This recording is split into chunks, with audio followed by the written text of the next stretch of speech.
Genesis Hope Ministry TV ni umuryango washinzwe ugamije gufasha abakene, imfubyi n'abapfakazi batagira kirengera, abana baba mwibarabara, abasangwa butaka, abarwariye mu bitaro ndetse n'imfungwa. Nawe nimba hari umusanzu wifuza gutanga, duhamagare cyangwa utwandikire kuri izo nimero ziri kuri screen.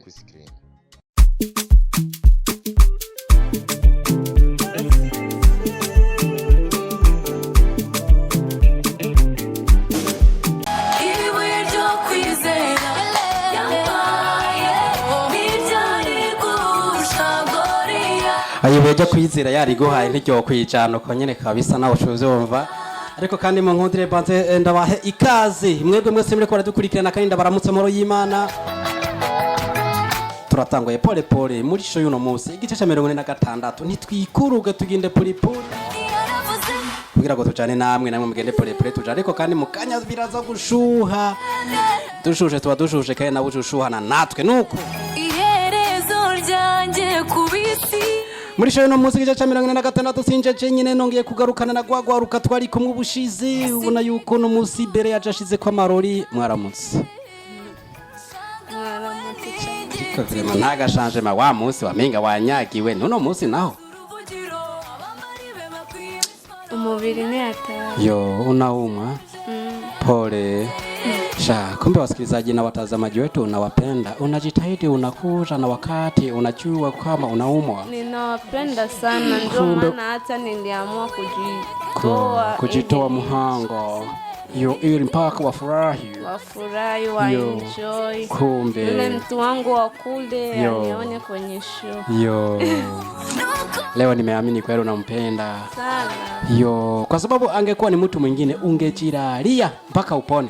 Nikilala hawezi akatizama show yo. Aliniambia kweli tuandikia wakati Bella sitamuona kwenye show hamtaniona tena kwenye show zenu. Pole sana Bella, lakini karibu sana. Asante. Okay, perfect. Ni perfect ni perfect. Ramutsa bacha kudukurikirana no munsi. Ndabaramukije mwese bariko baradukurikirana. Yesu. Nashikara kubana nawe. Amina. Ubushize twari kumwe na Safi ndabona yagarutse. Umeze neza Safi? Yego ndashimye. Tuvuga ikirundi vrema ikiregeza uramutsa baje kudukurikirana mu kirundi. Yego ndabakunda cyane. Murakoze. Abikiro nicyo nikirenga ngaho nuko rero kumana natwe dutanguye neza tuza gusozerana neza.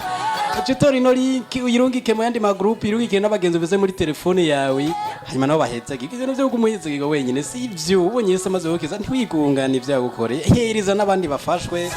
Twinjirana nuno muririmvyikazi wo mu gihugu cy'u Rwanda n'abakobwa babiri bavukana hajya bava ngo baravukana Vestine na Dorcas ngo baravukana. Yego. Okay. Twagiye kuri ndo ndirimbo yabo bise Ibuye twagiye.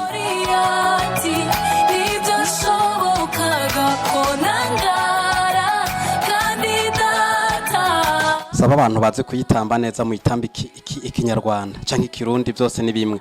Mutsibo hajya bagira uko. Je ni wombaza bijya nto. Maîtresse ma danseuse ma danse.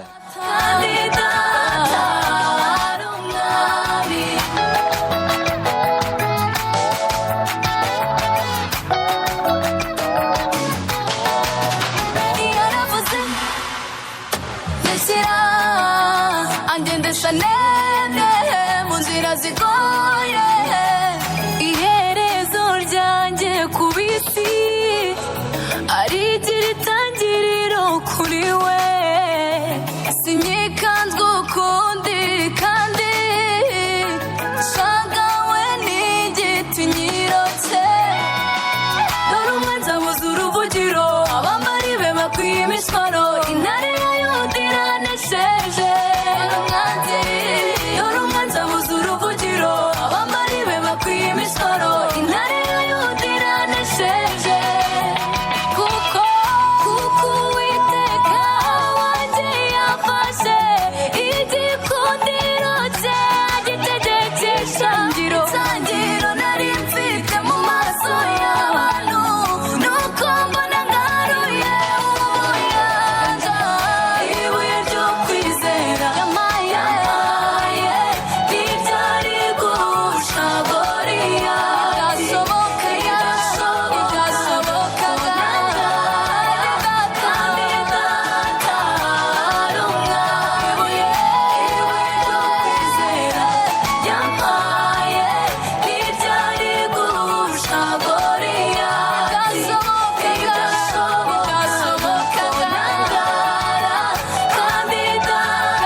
tuvugana ukuri ntimuntwenge vrema nabishoboye nagerageje aza yakunkumutse ntuzega kunkumutse je nagerageza riga naho ntabizi ndabona aho babitamba nyene nkagira ifuru nkiga none ubona nkankuye nkangaye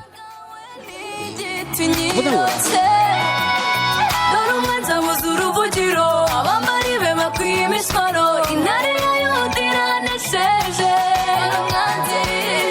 ndi mubi ndabizi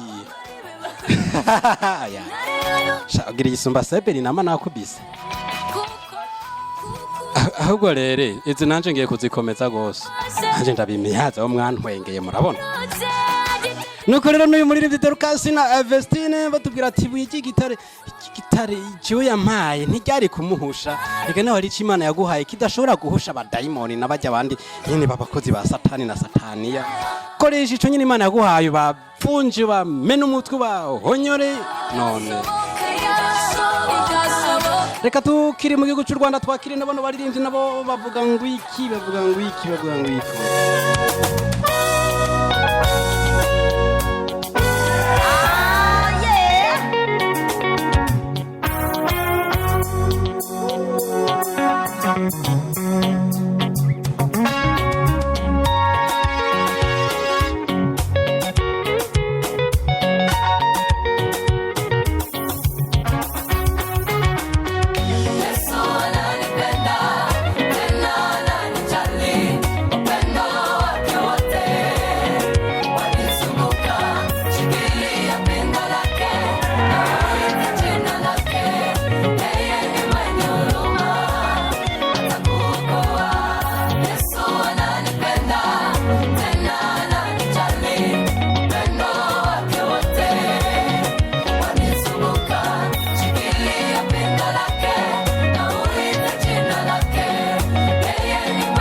kuabudu. Mimi nimewekwa huru kwa damu yake, sasa nimeamua kumuimbia. Nina wimbo mpya moyoni wa kukusifu na kukuabudu. Mimi nimewekwa huru kwa damu yake, sasa nimeamua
baravuze ngo Yesu arankunda kandi yaranyitayeho ku bantu batumvise igiswahili urukundo rwiwe ruranzungurutse tukiri mu gihugu cy'u Rwanda ariko twakire uno muririmbyi cyo nitwa Nkurikiye ariko ari umuririmbyi yitwa Misigaro mu gihugu cy'u Rwanda nyene ari kumwe n'uwitwa Israel Mbonye bagiye hamwe bakora indirimbo bayita Nkurikira bwari mwikanze katuyumvirize gato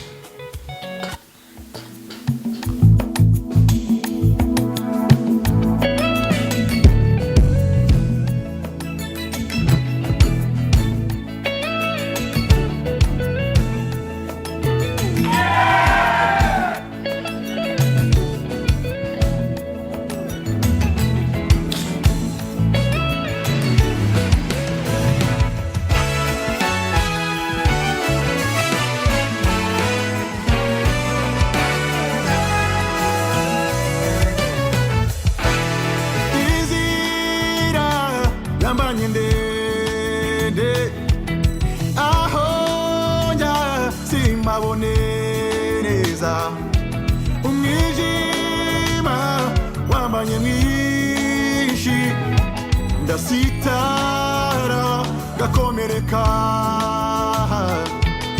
inzira ndimo yambanye ndende aho njya simbone neza umwijima wambanye mwinshi ndasitara kenshi gakomereka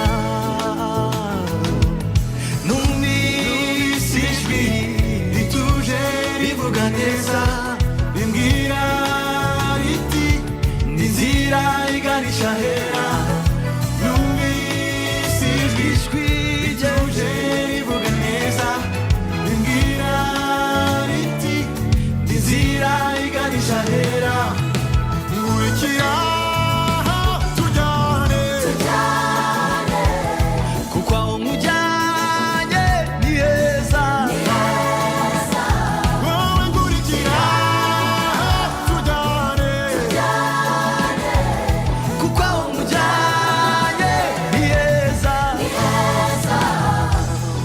erega nagerageje iduru rugendo njyenyine bamwita Mbonye kandi nkoresha imbaraga nyinshi cyane karavuga ubwa abushitse yari Misigaro Adrien tutari kumwe mucunguzi mumurizwa n'ijwi ryawe imbwira riti nkurikira tujyane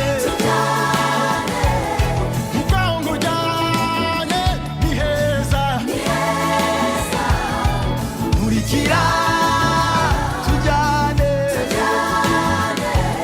kuko aho umujyana ni heza twizeye y'amagambo tuvuganye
indirimbo n'inkurikira ariko izina ryanje n'inkurikiye ariko sivyo bashatse kuvuga ni Israel Mbonyi rero yakoranye n'indirimbo n'undi wo muririmbyi Misigaro yavuga ngo nkurikira indirimbo nziza cyane ushobora gusanga ku rubuga rwa YouTube rwa Israel Mbonyi oya iri ku rubuga rwa Misigaro nuko rero nino ndirimbo tuje dusozera ko show y'uno munsi gice 96 tubashimire mwebwe mwese twabanye neza twagiranye ibihe vyiza nyine n'uvyaro buryohe twadusozera nyine tutifuza kuva hano ko ibintu vyari bimeze neza cyane ariko kare tuze dusure duhure mu yindi show izokurikira ariko sinova hano ntahaye akanya bera shimira badukurikira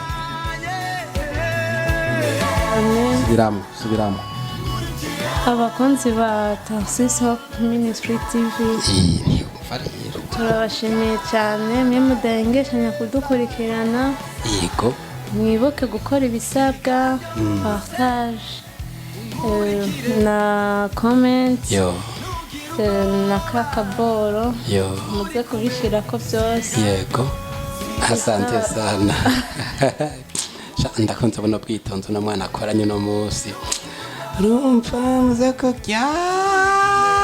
sha yewe usanga arabonye kanatasha yagiza kana we ati yego perfect ngaho nabashimira badukurikiranye disi ubwitonzi ngira nuko nyene ndashimiye badukurikiranye urahumye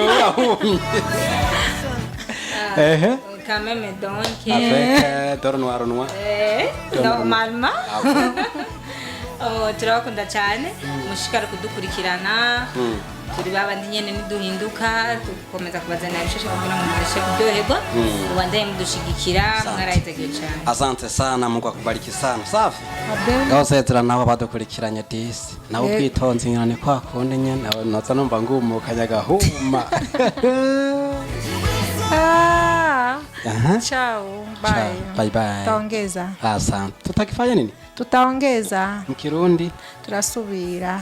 Nuko. Cyangwa tuzosubira. Mpayankoni. Ego tuzosubira. Okay. Nuko reka tubashimire ko mwafasha kanya kanyu mukadukurikirana.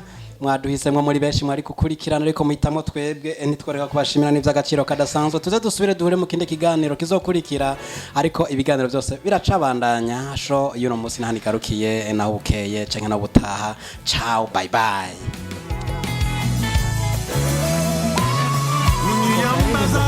Tarsis Hope Ministry TV ni umuryango washinzwe ugamije gufasha abakene imfubyi n'abapfakazi batagira kirengera abana baba mwibarabara abasangwa butaka abarwariye mu bitaro ndetse n'imfungwa nawe nimba hari umusanzu wifuza gutanga duhamagare cyangwa twandikire kuri izo nimero ziri kuri screen